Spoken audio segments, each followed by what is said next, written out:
Righty ho, this is, a bit wiggly wobbly, this is the experiments that we're playing with today. This is a bevel gear blank. It's in aluminium because it's an experiment. You may notice it's got some little nibbly knobbly bits on it, and more on that later. I'm making bevel gears, hopefully for the new head of the mill. But rather than doing straight cut bevel gears, I figured I'd have a cop doing spiral cut bevel gears. Now, the way that you normally cut straight cut bevel gears on a mill is that you use a gear cutter, not necessarily the one that you'd expect to use, but a gear cutter, a particular gear cutter, and you cut straight lines here.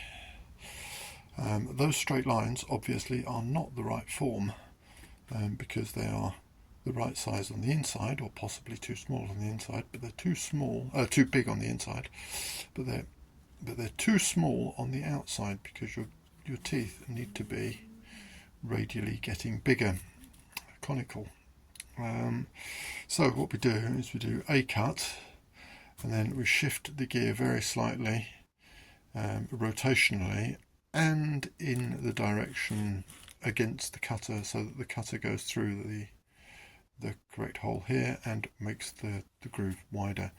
You don't end up with a perfectly cut bevel gear, but you get a pretty good approximation using the 3-cut method.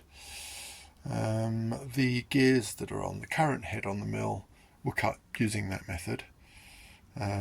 They were actually cut with a fly cutter, which meant that I had to pre-gash the cuts, because otherwise it was super violent.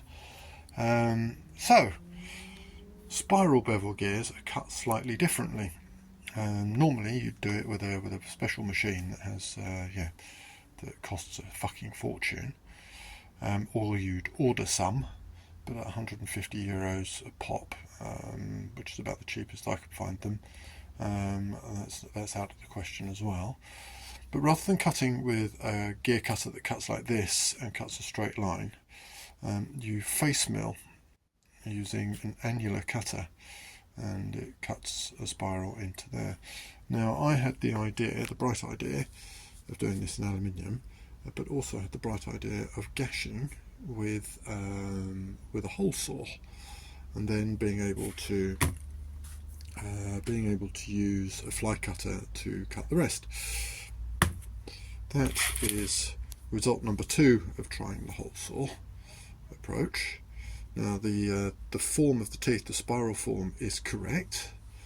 However, the kerf on the hole saw is, well, you can see it better here, it's too wide to be able to use, because the fly cutter will leave, you'll have very, very little meat here. The thin ends of the teeth will be too thin. So, bollocks, as they say. I'm going to have to cut it straight with an annular cutter of the correct form. So rather than using a fly cutter, which is what I was going to do, using the same radius as the hole saw, obviously this was a 68mm hole saw, I'm going to have to cut with an annular cutter, or go very, very, very, very gently with a fly cutter. So I figured I'd make an annular cutter. So these faces are going to have to come off. I'll bring this down to the same dimension as this one, which was the first attempt, but the dividing head slipped, so I ended up with different cuts all the way around, and that was fucking horrible.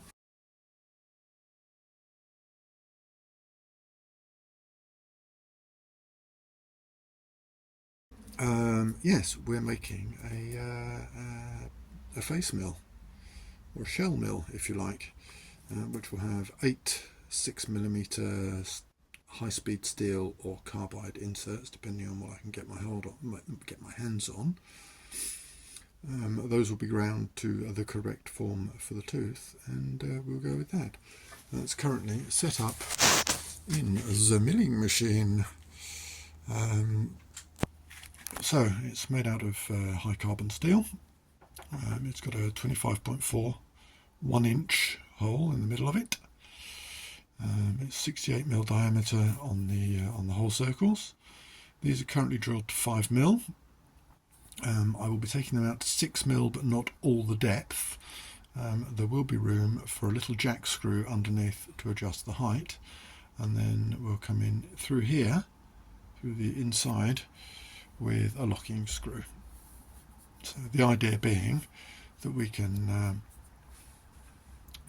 fit our cutter bits in here, jack them all to the correct height, and then lock them in place. That is that, and we can actually use this for sharpening or grinding the bits at the same time. I'll show you how that works later, maybe. Anyway, I'm going to do a bit of that now. I probably won't bother filming it. I mean, it's very simple drilling stuff. I'm obviously using the DRO of Doom, but yeah, it's pretty simple stuff. And